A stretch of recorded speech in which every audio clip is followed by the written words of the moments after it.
So, our presentation is I Like Myself America, and you cannot stop me. Um, America. That's it. I just wanted to say America. So, I'm Quinta Brunson. That's a picture of me exhausting my mother at the young, tender age of 5. Don't be fooled by her face. She's exhausted underneath of that. Um, I was 5 years old then, and that's around the time that I started being an entertainer. My mom had already put me in dance classes.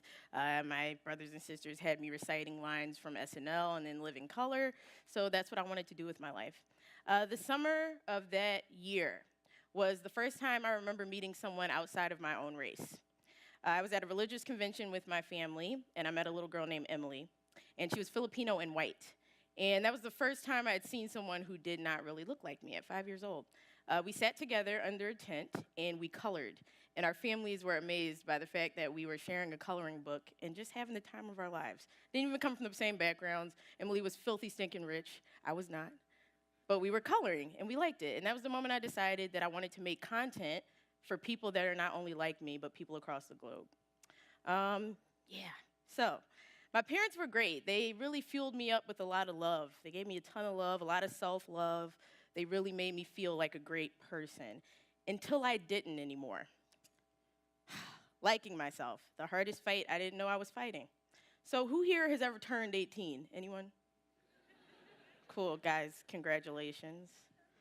Around the age of 18 is when I realized I didn't really like myself anymore. Why? Not because of my parents, because of consumerism, commercialism, and advertising. They get to you after a while. You see things that tell you you're not cute enough or not Kirsten Dunsty enough. Bring It On was out when I was about that age, so I wanted to be like her. You're not Disney Channel enough, you know? You see these kids and they're living in boats and whatnot. What the hell? Like, how are you living on a boat and in a hotel? I live in a row home in Philadelphia. That's not what I look like. That's not what my life is like.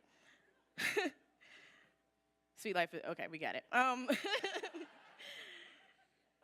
moment I really knew was when I looked in the mirror and saw a few things that really disturbed me. My hair wasn't mine. I had already started using like weaves, right?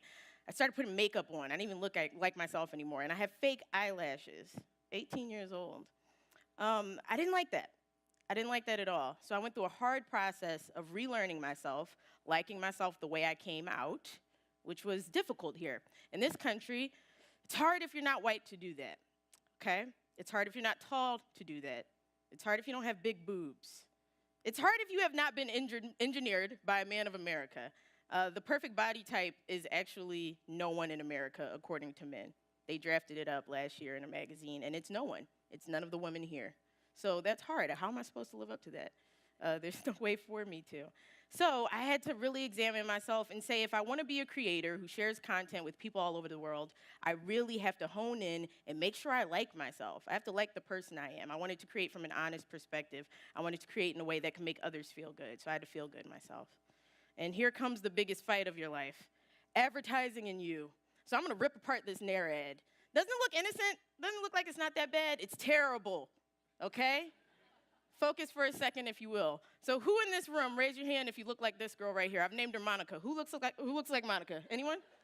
No hands. No one looks like Monica. Okay, already the advertisement is punching you in the face. This isn't you. Okay, Monica is wiping the hair that grew out of her God-given body, off of her face with this little roller contraption, all right? So look at Monica taking her hair off. And then it says down there, close-up confidence. Okay, I'm just going to break those words down for you. Close-up confidence, use Nair. If you don't, you're an ugly peasant, okay? You don't deserve to be confident if you have hair on your face. It's true. And then at the bottom here, let me see if I can read it up here. For totally touchable skin, Nair.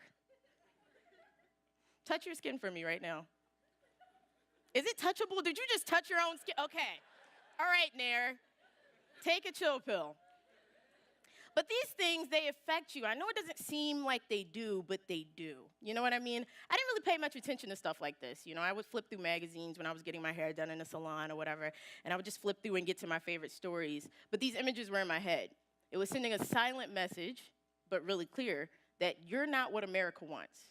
You know what I mean? And if you're creating things and you want to create things that are true to your perspective, I think it's really important that you decide you like yourself. Helps you create from a very good place. So yeah, ignorance is bliss, but someone's got to do the dirty work. So the problem with deciding to like yourself is you've smartened up. Now you're aware. You guys are no longer ignorant about that Nair ad. You know what it is, right? So now you're smart. You know you have to beat commercialism and advertising and all of these things, consumerism. So that opens you up. Now you're kind of a single person. You're not with the group think of, oh, I'm not cute enough or blonde enough or tall enough or whatever. You're like, no, I like what I am. But that leaves you singular in this world. But now you're open to make whatever you want. And if you're a content creator, this is like the biggest tool you can have to be really into yourself and like your work and like what's coming out and share it with many. I really wanted my work to share, so I took to our social media platforms, Instagram, YouTube, Vine, all of these places. My major success initially was on Instagram. I released a series called The Girl Who's Never Been on a Nice Date. By that time, my perspective was very much this. I think reality TV sucks. I think materialism sucks. And you could have put that in a box, and that was my perspective. I didn't like how much money people were spending to look like a certain person. I didn't like reality TV. I thought the Kardashians was trash. I thought Love and Hip Hop, all of that crap, trash. And it's like what we're taking in. So I wanted to make something to kind of fight that. The birth of a perspective. All right, next slide. Okay, so The Girl Who's Never Been on a Nice Date. So this was my first experiment in trying to test my perspective on social platforms. Can I get some Skittles, some dips, Reese's Pieces, pretzels, and a large popcorn? A large? You got money. He got money. Get it all for him. Very simple little thing. Now, at the time, I'm not going to lie and say I knew exactly what I was doing. I didn't. All I know is I wanted to make that. I had tested out the Comedy Store in LA, and then someone recommended I put it online, and I was like, okay, that's a good idea. I did. And it shared all over the place, and it was amazing.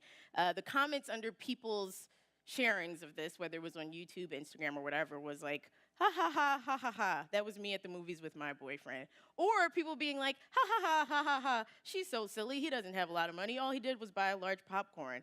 But I kind of wanted to fight the notion that someone can just buy you a popcorn, and that's very nice, instead of buying you a Benz or a Rolls Royce, which is what Kylie Jenner was setting up for us. I'm really happy with a Jolly Rancher. If anyone wants to give me a Jolly Rancher at the end of this, I'm really good with that. I'll go home with you. Not in that way. I'm saying we can be friends and we can have a good time, all right? You know what I mean? Keep clean minds here, people. So that was the first experiment in sharing my perspective with the rest of the world. So after that, I still realized that was a very niche share. It shared all over, but it shared among a certain community, right? That community I was talking to, the ones that watch reality TV, the ones that grew up seeing materialism, consumerism, and advertising in their faces. So then, one day, I see BuzzFeed.com. My friend Justin invited me in to do a taste test. And has anyone here seen BuzzFeed videos? I would hope. Okay, great, awesome. Thank you for watching our content. So my friend Justin invited me in to be in a taste test. And I walk in, and I see all of these young people creating videos non-stop, making them based off of their perspective. If the first person I met was a Filipino person who was making a Filipino taste test. They wanted to see what it was like if Americans would taste Filipino food. And it was amazing. Sharing like crazy. 7 million shares in a week. And I was like, sorry, nope, 7 million views in a week on YouTube. Amazing stuff. And I was like, I want to make stuff here. I want to figure out how to get my content to share all over the world. And so I started working at BuzzFeed. I did a residency for 3 months, and then I decided to stay, and I've been there ever since. And I was able to create things like this. Hey, Quinta, can I borrow your stapler? No, you can't borrow my stapler. What you think this is? This is my house, honey.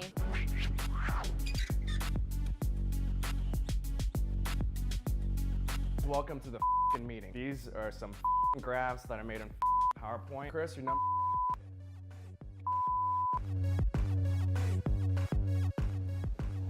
Yes.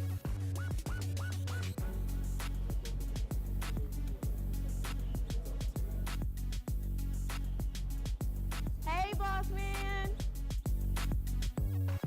Could I go before you? I just have a meeting. Sure, of Oh, course. thank you, Justin. You're so nice. Anything for you. Just a little thing there. Thank you so Yeah. much. All right. See you later. Enjoy that water. Who cut someone at a water cooler? Like, why she think she can just walk up and take my water? He wanted to try me and Hey, did you forward me that email? Why would you ask me if I forwarded you the email? Why would you do that? You know me, Dimitri. You know me. I'm in these streets. Did you forward me the email? Oh, okay, because that's what I thought. People don't know the struggle that I have when I have to send emails. Someone here? Allison, Tasha, Yo, this better not say my name. Justin. Oh, no, he did. Yeah, Oh. he did. Oh. Yo, I told you to keep my name out your dirty mouth. Why'd you say my name? You Don't talking say about that. me? Don't hold me back. He doesn't even know. His mom didn't I'm teach him, so you getting gotta teach him now.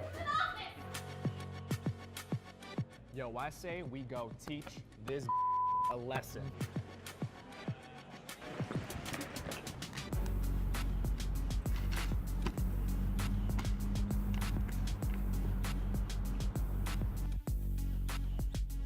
Quinta, I just wanted to sit you down and apologize.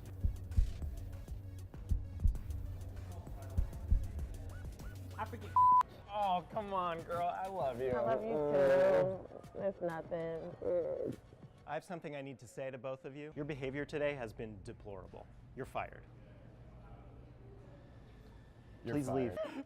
This is your fault. This is your fault. Stop. Okay, there it is. All right, I'm gonna leave it at that. So I really like that video. That was around that was the first video I made when I got to BuzzFeed full time, and I loved it. Everyone shared it, and that was important to me. That wasn't like a narcissistic thing. I wanted to see how far a perspective could share. Something that's important about the place I'm at now in BuzzFeed, which will be important for you guys because you're about to graduate soon and stuff like that, so try to find places like this. I had a community that supported me. Everyone may not have agreed with my perspective, but we had respectable conversations about each other's perspectives. And it's been really important in helping our business grow to what it is now. So that's been awesome. Everyone in that video was okay with me filming around that office, yelling, being able to throw chairs around in order to create that product. Now, I don't recommend that you go into your science facilities and throw chairs around and, like film it. Don't do that. But I'm saying for whatever it is you need to do, make sure you have a supportive community around you. First war, then tea. So,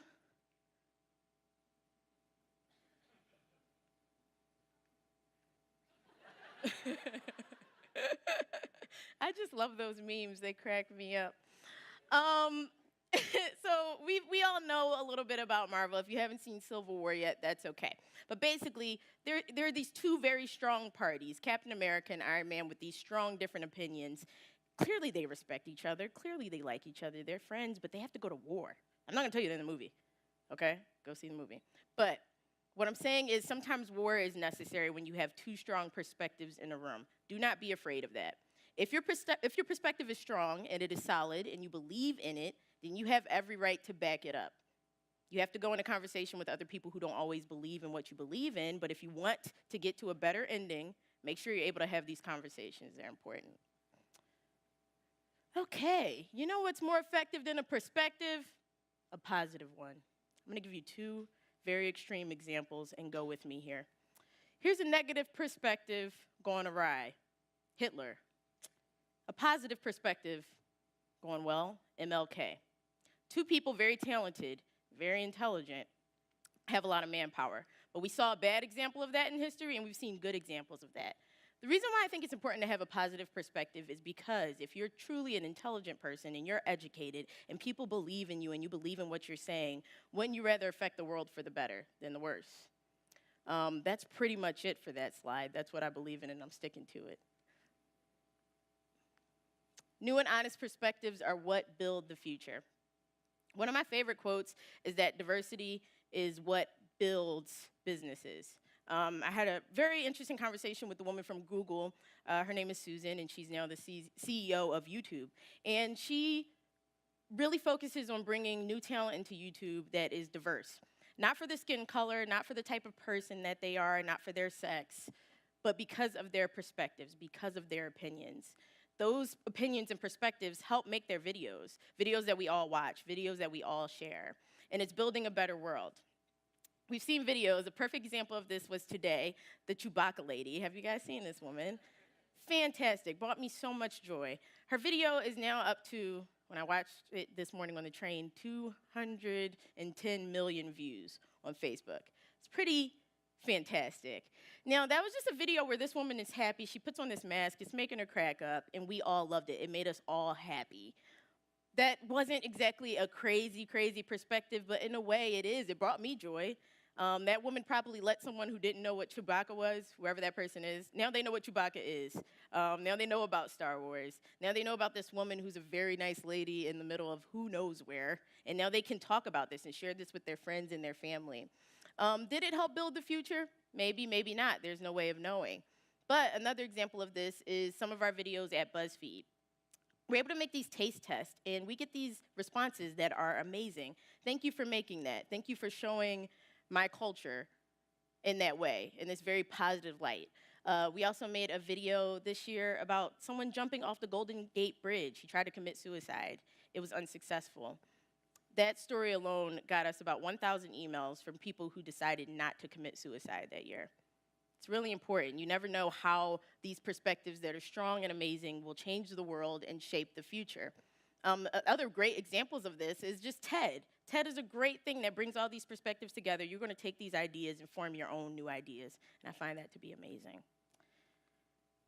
Go change the world. This is a great quote. No matter what anybody tells you, words and ideas can change the world. Without having these conversations and talking to the people around you, no action can be formed. We have to have these conversations. We have to talk with each other. Your perspective has to be strong, and it has to be bold. This is going to be a testy question, but I want to ask it. How many people in here are not a white man? Cool. I'm pretty sure I have not heard your perspective yet in its most honest light. And that's not just in your storytelling, it's in your work. You come from a different background. You come from somewhere that is different. That is our main export right now in America. Your perspective and your thoughts and your beliefs are important in your work. They are necessary to help build a better future. And guys, that's it for me. Thank you for listening to me talk. I appreciate that. All right, thank you. Did I just come off to you guys? Thank you.